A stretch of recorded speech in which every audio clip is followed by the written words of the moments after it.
What is good, my nasty ass wrestlers? If you guys don't know me, my name's Isaac. I post a new video here every single day. And if you guys like my content, hit the subscribe button, hit the like button. I was working all day and I started filming at 6:43, so you guys can tell when I post this. And as you can tell by the time of my video, this is 6 ways to improve wrestling at home. So to kick things off, I'm starting with number 1. This is a pretty basic workout, but there's a little bit of a finesse that you need to gear it towards wrestling, and it's lunges. Alright, if you do weighted lunges, that's even better. All you need to focus on is with weights or without weights. You want to be able to do like 15 to 20 in a straight line, and if you're not doing weights, then you're going for speed, okay? You're going for speed and you're going for a full extension. So what you're doing is you're picking your front leg up and you're pushing yourself with your back leg, and then you're catching yourself with your front leg, and then you're doing a full extension, right? As long as you can, as long as you can make it. And you need to really focus on driving yourself with that back leg. You need to make sure that your whole forward movement is coming from that back leg, because that'll help you when you're taking your shot. Your back leg is what's exploding, and that's what's taking you from point A to point B, right? From your level change to their legs. So this is a super valuable workout, and if you do it for like 15 minutes every other day, you'll see the improvement. You know what I mean? You'll feel it in practice. But you have to do it hard. You can't just half-ass it. You have to be in it.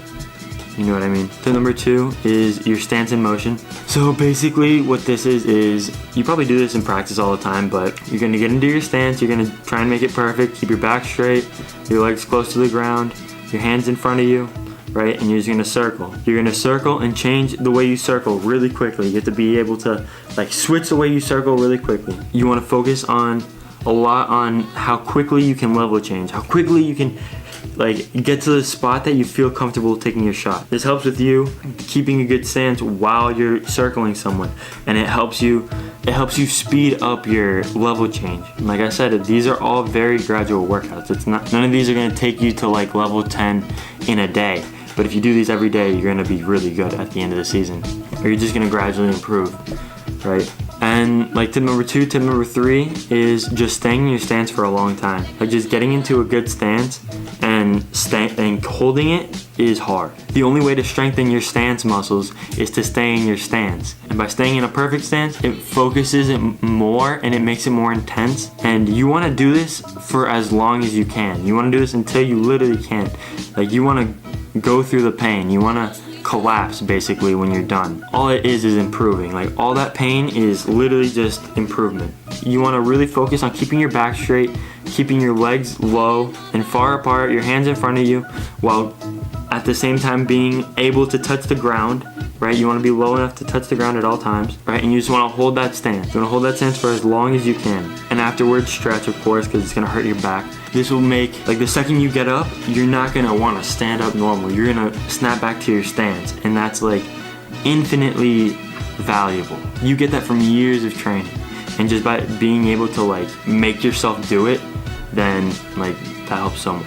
Alright, and then number 4 is to improve your grip strength. Get a bucket of sand or rice and put your hands in it while you're watching TV, and just mix it all together with your hands. And you want to be opening and squeezing your hands while they're completely submerged in sand and rice. You want to have your hands all the way in, and you want to be doing it as hard and as fast as you can for a while, right? While you're watching TV or whatever. You want to really strain your forearms. The longer you do this, it not only improves your grip strength, it improves the endurance of your grip strength, right?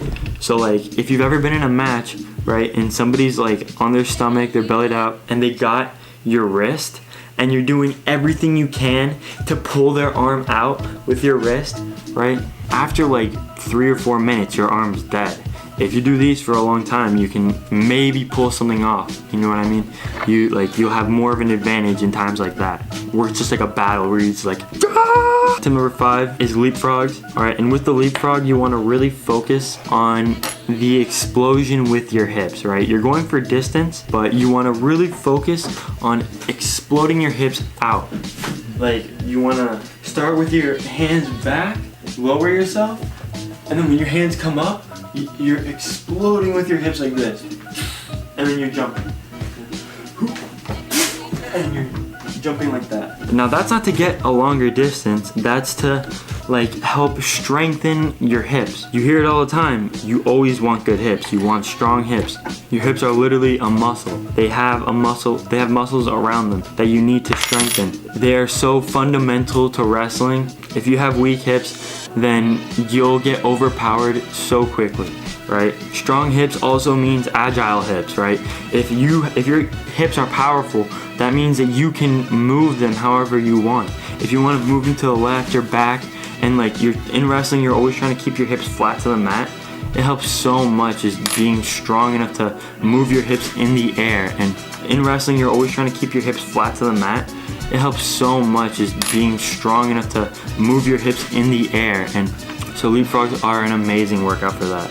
But you have to really focus on the explosion with the hips, right? All right, and now tip number 6, right? My last tip. I actually got this one from J-Rob, and it's envisioning, right? The power of envisionment.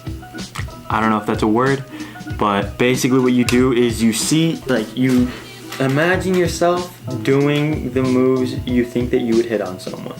And like you have to put 110% focus on this. And you have to completely imagine yourself doing this. And I'll give you guys a perfect example of one time this happened to me. Right? I will look for the video. If I can't find it, don't be mad. Basically, like for months, I was thinking of this move where, so basically I'll hit a single leg, I'll turn the corner, and I'll have the leg right here. And I did that at my regional tournament, and it was lit. I got a takedown. Yeah, and the more you do it, the more, when the opportunity arises, you'll be able to see it easier, right? You'll be like, oh shit, it's happening. And like, you'll just do it. But you have to really envision yourself doing this. You have to envision yourself hitting a double leg. You have to envision yourself hitting a throw on someone, right? Everything, how your back turns, how like what you're doing with your feet, what you're doing with your arms, what your hips are doing. Every single aspect is super important. All right, you guys, so if you guys like my video, hit the like button, hit the subscribe button. I put a new video out every single day. If you have any suggestions for videos, you can comment it down below. I'm gonna give away some wrestling shoes when I hit 200 subscribers, so let me know what kind of wrestling shoes you guys like. Peace.